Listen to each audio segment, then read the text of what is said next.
औज़ुबिल्लाहिमिनश्शैतानिर्रजीम बिस्मिल्लाहिर्रहमानिर्रहीम। अस्सलामु अलैकुम वरहमतुल्लाहि वबरकातुहू। दास्तान ईमान फ़रोशों की किस्त नंबर 39 के साथ आप लोगों की खिदमत में हाजिर हूँ। चैनल सब्सक्राइब कर लें और घंटी का बटन दबा दें और वीडियो को लाइक कर देना शुक्रिया। अमाद हाशिम सुल्तान अयूबी की फ़ौज के एक छोटे से दस्ते का कमांडर था। वो शामी बासिंदा था, इसीलिए वो अपना नाम अमाद शामी बताया करता था। सलेबियों के खिलाफ जो जज्बा हर मुसलमान सिपाही के दिल में था वो अमाद शामी में भी था, लेकिन उसके जज्बे में इंतकाम का कहर और गज़ब ज़्यादा था। उसके मुतालिक सब जानते थे कि वो यतीम है और उसका सगा अजीज़ रिश्तेदार कोई नहीं, लेकिन उसे ये यकीन नहीं था कि वो यतीम है या नहीं, क्योंकि उसका बाप उसकी आंखों के सामने नहीं मरा था। वो 13-14 साल की उम्र में घर से भागा था। उस वक्त उसका घर शोबक में था। उसे अच्छी तरह याद था कि उसके बचपन में शोबक पर सलेबियों का कब्जा हुआ था और उन्होंने मुसलमानों का कष्ट खून शुरू कर दिया था। उसका बचपन सलेबियों की दहशत में गुजरा था। उसने मुसलमान जंगी कैदी भी देखे थे जिन्हें मार मार कर लाया जा रहा था और उसके सामने 2 कैदियों के सर काट दिए गए थे क्योंकि वो ज़ख्मों की वजह से चल नहीं सकते थे।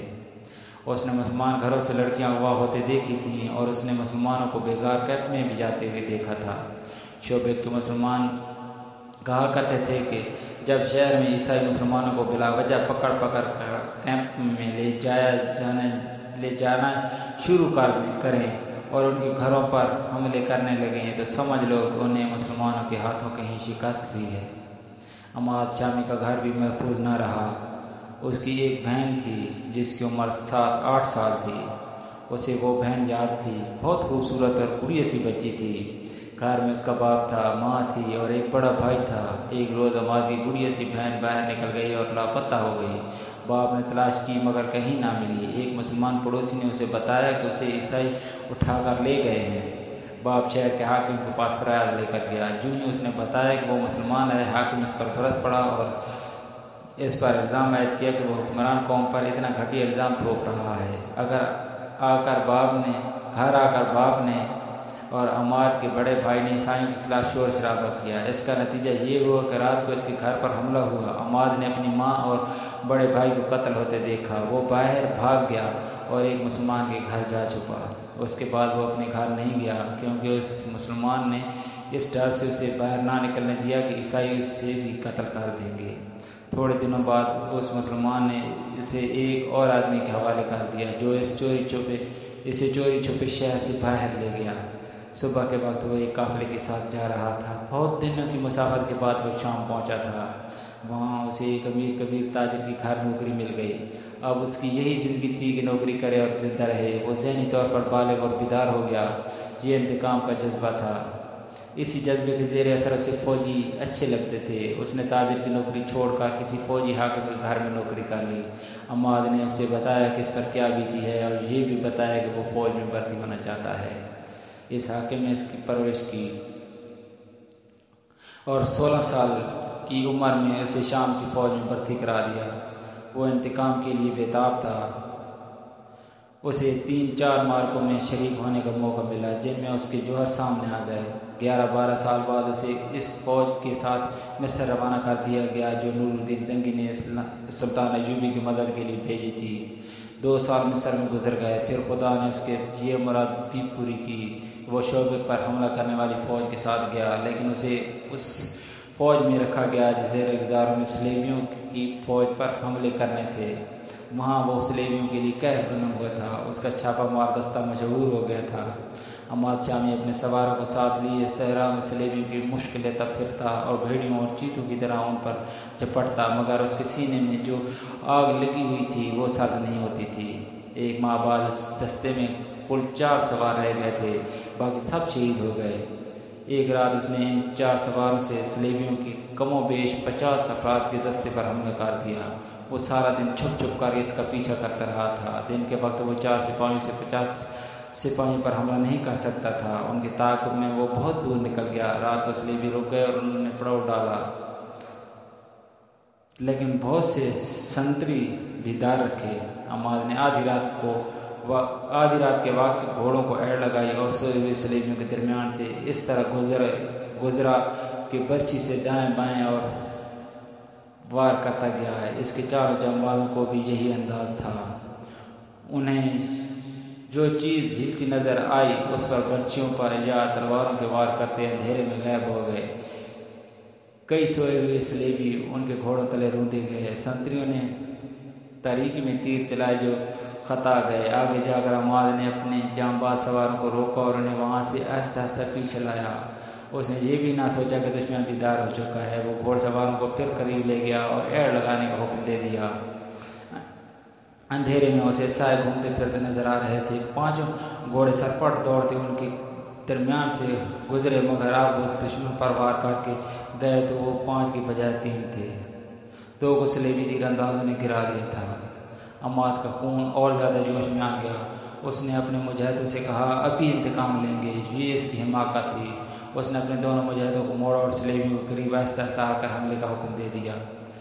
अब कि वो दुश्मन से निकला तो उसके साथ अपने 2 साथियों की बजाय 2 सलेबी थे जो उसका ताक़ुब कर रहे थे। अंधेरे में उसने इन्हें इनके ललकार से पहचाना, वरना वो इन्हें अपने साथी समझ रहा था। वो इसके सर पर पहुंच गए। उन्होंने इस पर तलवारों से हमला किया। उसके पास लंबी बर्छी थी। दौड़ते घोड़े से उसने दोनों का मुकाबला किया। घोड़ा घुमा कर आमने सामने आकर मार कर लड़ा। लड़ाई खासी लंबी हो गई और वो दूर हटते चले गए। आखिर अमाद ने दोनों सलेबियों को मार लिया और दोनों के घोड़े शोबे भेजने के लिए पकड़ लिए। इनकी तलवारें भी ले ली, मगर इससे ये ख्याल ना रहा कि कहाँ तक जा पहुँचा है। उसने घोड़े को और अपने आप को आराम देने के लिए एक जगह क़याम किया, लेकिन वो सोने से डरता था क्योंकि किसी भी वक्त और कहीं भी वो दुश्मन के नरगे में आ सकता था। उसने रात जागते गुजार दी। सितारे देखकर उसने ये मालूम कर लिया कि शोबे किस तरफ और करक किस तरह है और उसे सहरा में कौन सी जगह जाना है जहाँ उसे अपना कोई दस्ता मिल जाएगा। सुबह होते ही वो चल पड़ा। वो सहराओं में जन्म पला था, भटकने का कोई खतरा नहीं था और तजर्बाकार छापामार था। खतरे को दूर से सूंघने की अहलियत रखता था। उसे दूर दूर सलेबी 4-4 या 5-5 को टोलियों में जाते नजर आए। अगर उसके पास 2 फालतू घोड़े ना होते तो किसी टोली पर हमला कर देता। वो बचता बचाता अपनी राह चलता गया। रास्ते में उसे कई जगह घोड़ों और ऊँटों के मर्दार और सलेबी सिपाहियों की लाशें पड़ी नजर आईं जिन्हें गेंद और लुमड़ियाँ खा रही थीं। उनमें इसके अपने साथियों की लाश भी होंगी।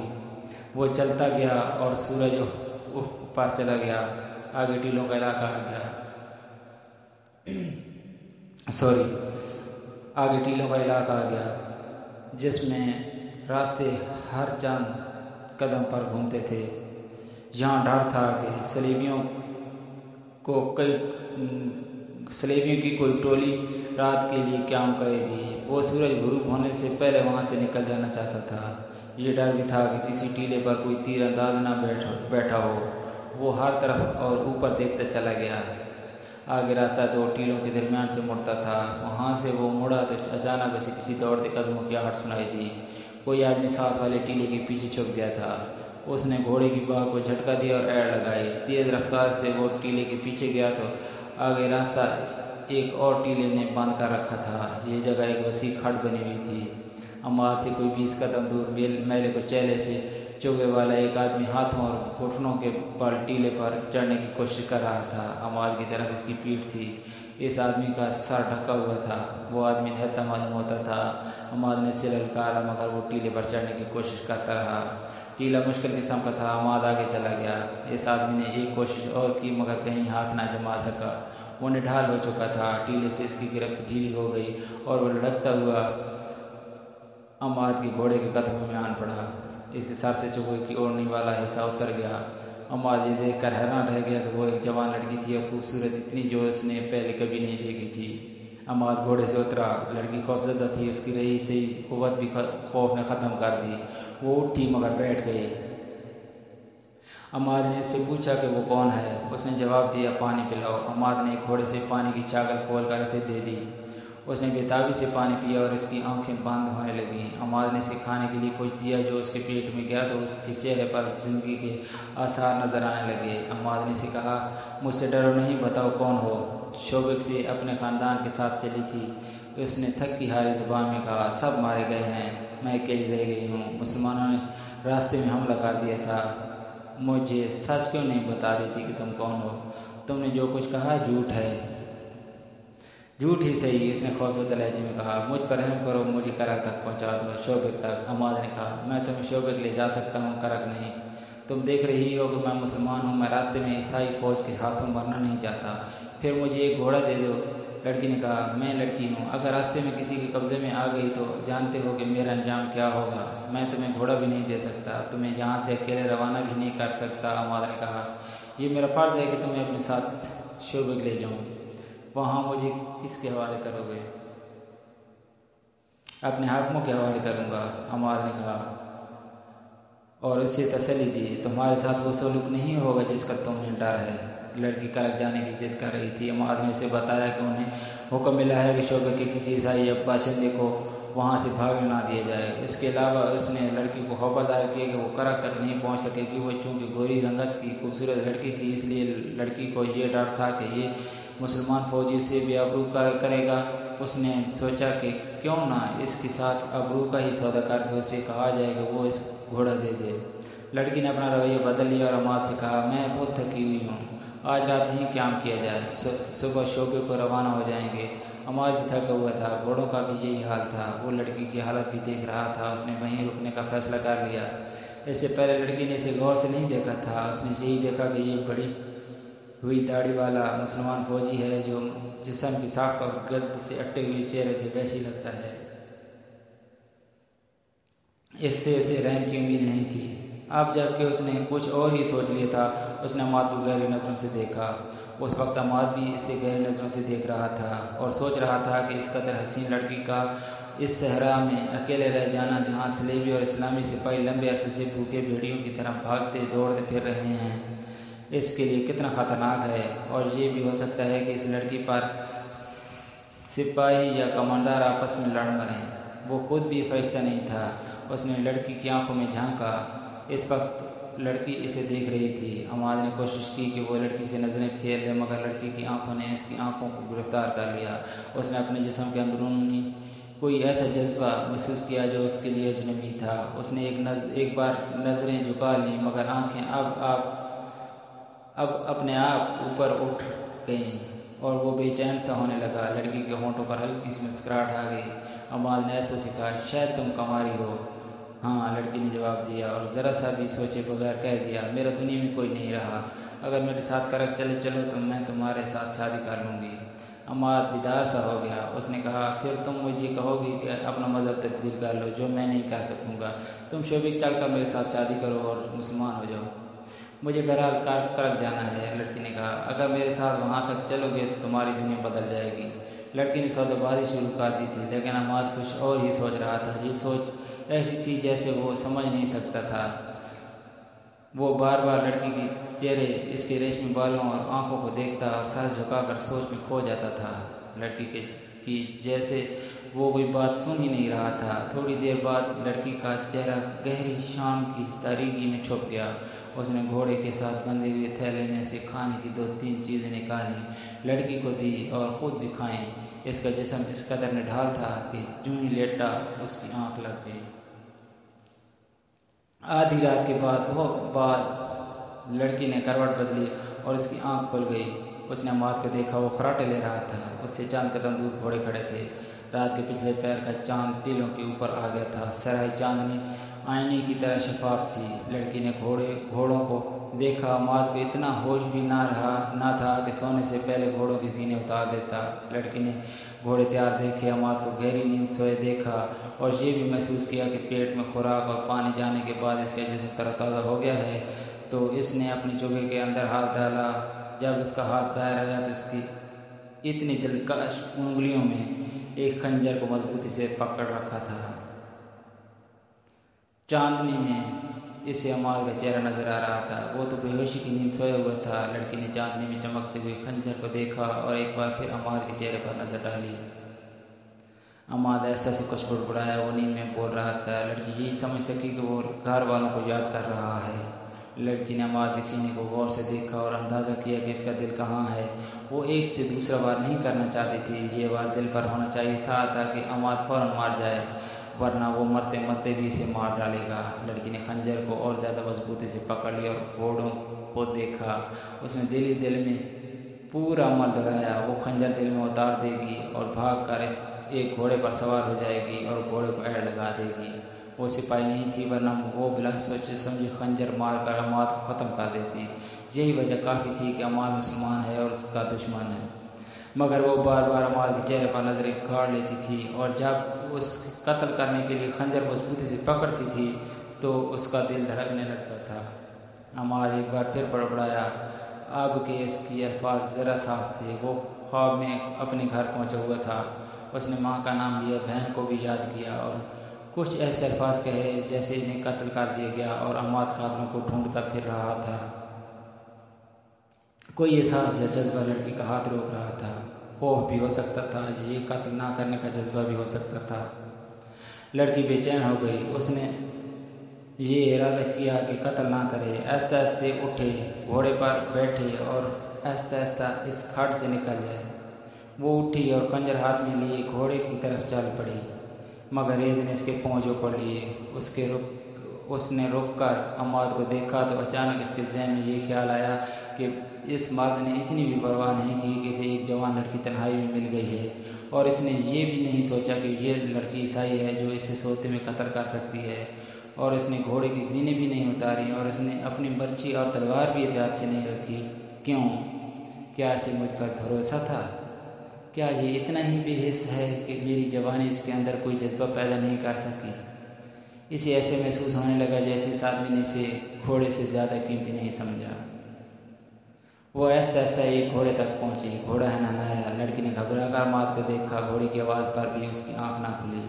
वो 3 घोड़ों की ओट में खड़ी एक घोड़े पर सवार होने का इरादा कर रही थी कि इसे अपने ऊपर से आवाज़ सुनाई दी, कौन हो तुम? लड़की ने चौंक कर पीछे देखा। एक आदमी ने मुँह से विसल बजाई और कहा, हमारी जी किस्मत। वो दूर थे। दूसरा अंसार लड़की ज़बान से पहचान गई कि ये सलेबी हैं। एक ने लड़की को बाजू से पकड़ा और अपनी तरफ खींचा। लड़की ने कहा, मैं सलेबी हूँ। दोनों आदमी हंस पड़े और एक ने कहा, फिर तुम सालम हमारी हो, आओ ज़रा ठहरो और मेरी बात सुनो। उसने कहा, मैं शोबे से फरार होकर आई हूँ, मेरा नाम एवना है, मैं जासूसी के शोबे की हूँ, करक जा रही हूँ। वो देखो एक मुसलमान सिपाही सोया हुआ है, इसने मुझे पकड़ लिया था, मैं इसे सौदा छोड़कर भाग रही हूँ, मेरी मदद करो, ये घोड़े संभालो और मुझे करक पहुँचाओ। उसने इन्हें अच्छी तरह समझाया कि वो सलेबी फौज के लिए कितनी कीमती और कारामद लड़की है। एक सलेबी ने इसे वैश्यों की तरह बाजू में जकड़ लिया और कहा, कहाँ कहोगी, पहुँचा देंगे। दूसरे ने एक बेहुदा बात कह दी और दोनों इसे एक तरफ धकेलने लगे। वो सलेबी फौज के प्यारे सिपाही थे जो मुसलमान छापामारों से भागते फिर रहे थे। रात को वो छुप कर ज़रा आराम करना चाहते थे। ऐसे खूबसूरत लड़की ने इन्हें हैवान बना दिया। लड़की ने जब देखा कि इन्हें सलेब का भी कोई ख्याल नहीं तो इसने इस उम्मीद पर बुलंद आवाज़ से बोलना शुरू कर दिया कि अमाद जाग उठेगा। ऐसे सिपाही ने घसीटना शुरू कर दिया। अचानक एक ने घबराई हुई आवाज़ में अपने साथी का नाम लेकर कहा, बच्चों, मगर इसके बचने से पहले ही अमाद की बर्ची इसकी पीठ में उतर चुकी थी। दूसरे ने तलवार सौंत ली। उस वक्त लड़के ने देखा कि इसके हाथ में खंजर है। उसने खंजर सलेबी सिपाही के पहलू में घोंप दिया। एक के बाद दीगरे 2 और वार किए और चिल्ला चिल्ला कर कहा, तुम्हें जिंदा रहने का कोई हक नहीं, तुम सलेब के नाम पर खलीस दाग हो। जब दोनों सलेबी ठंडे हो गए तो लड़की बेकाबू होकर रोने लगी। अमाद ने इसे बुलाया और कहा, अब यहाँ रुकना ठीक नहीं, हो सकता है ज़्यादा सिपाही इधर आ निकले, हम अभी शोबे को रवाना हो जाते हैं। इसने लड़की से पूछा, उन्होंने तुम्हें जगाया था? नहीं, लड़की ने जवाब दिया, मैं जाग रही थी और घोड़ों के पास खड़ी थी। वहाँ क्यों? घोड़े पर सवार होकर भागने के लिए, लड़की ने इतराफ़ करते हुए कहा, मैं तुम्हारे साथ नहीं जाना चाहती थी। तुमने खंजर कहाँ से लिया? मेरे पास था, लड़की ने जवाब दिया, मैंने पहले ही हाथ में ले रखा था। पहले ही हाथ में क्यों ले रखा था? अमाद ने पूछा। शायद इसलिए कि मैं जाग उठूँ तो तुम मुझे कत्ल कर दो। लड़की ने जवाब ना दिया। अमाद को देखती रही। कुछ देर बाद बोली, मैं तुम्हें कत्ल करके भागना चाहती थी, पेशतर इसके कि तुम मुझे कत्ल करो। मैं तुम्हें बता देना चाहती हूँ कि मैंने ये खंजर तुम्हें कत्ल करने के लिए खोला था, लेकिन हाथ उठा नहीं। मैं ये नहीं बता सकती कि मैंने तुम्हारे दिल में खंजर क्यों नहीं उतारा। तुम्हारी ज़िंदगी में मेरे हाथ में थी, मैं बुज़दिल नहीं, फिर भी मैं तुम्हें कत्ल ना कर सकी। मैं कोई वजह बयान नहीं कर सकती। शायद तुम कुछ बता सको। ज़िंदगी और मौत अल्लाह के हाथ में है, अमाद ने कहा। तुम्हारा हाथ मेरे खुदा ने रोका था और तुम्हारी इज्जत खुदा ने बचाई है। मेरा वजूद तो एक बहाना और सबब था। किसी घोड़े पर सवार हो जाओ और चलो। लड़की ने खंजर अमाद की तरफ बढ़ा कर कहा, मेरा खंजर अपने पास रख लो वरना मैं तुम्हें कत्ल कर दूंगी। तुम मेरी तलवार भी अपने पास रख लो, अमाद ने कहा। तुम मुझे कत्ल नहीं कर सकोगी, ये मजाक नहीं था। दोनों पर संजीदगी तारी थी। वो घोड़ों पर सवार हुए और तीसरा घोड़ा साथ लेकर चल पड़े। सूरज निकलने तक वो इस इलाके में पहुंच चुके थे जहां कोई सलेबी सिपाही नजर नहीं आता था। अमाद की अपनी फौज के चंद सिपाही से नजर आए जिनके साथ कुछ बातें की और चलते गए। अप्रैल का सूरज बहुत ही गर्म था। वो मुंह और सर लपेटे हुए थे। चलते गए।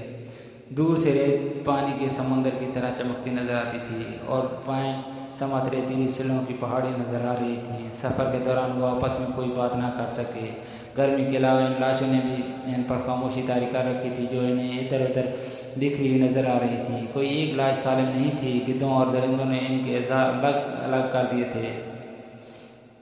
बाद लाशों की सिर्फ हड्डियाँ और खोपड़ियाँ रह गई थीं। अमाद ने लड़की से कहा, ये तुम्हारी कौम के सिपाही हैं। ये इन बादशाहों की ख्वाहिशों का शिकार हो गए हैं जो इस्लामी सल्तनत को ख़त्म करने बरतानिया, फ्रांस, जर्मनी, इटली और ना जाने कहाँ से आए हैं। लड़की खामोश रही। वो बार बार अमाद को देखती थी और आह भर कर सर झुका लेती थी। अमाद ने सिलों की पहाड़ियों का रुख कर लिया। उसे मालूम था कि वहाँ पानी ज़रूर होगा और साया भी। सूरज इनके पीछे जाने लगा तो वो पहाड़ियों में पहुँच गए। तलाश के बाद उन्हें हरी झाड़ियाँ और घास नज़र आ गई। एक जगह से पहाड़ी का दामन फटा हुआ था, वहाँ पानी तक था। वो घोड़ों से उतरे, पहले खुद पानी पिया, फिर घोड़ों को पानी पीने के लिए छोड़ दिया और साए में बैठ गए। तुम कौन हो? लड़की ने इससे पूछा। तुम्हारा नाम क्या है? कहाँ के रहने वाले हो? मैं मुसलमान हूँ, अमाद ने जवाब दिया। मेरा नाम अमाद है और मैं शामी हूँ। रात ख्वाब में तुम किसे याद कर रहे थे? याद नहीं रहा, अमाद ने कहा। मैं शायद ख्वाब में बोल रहा हूँगा। मेरे साथी मुझे बताया करते हैं कि मैं ख्वाब में बोला करता हूँ। तुम्हारी माँ है? बहन है? लड़की ने पूछा और कहा, तुम शायद इन्हें याद कर रहे थे।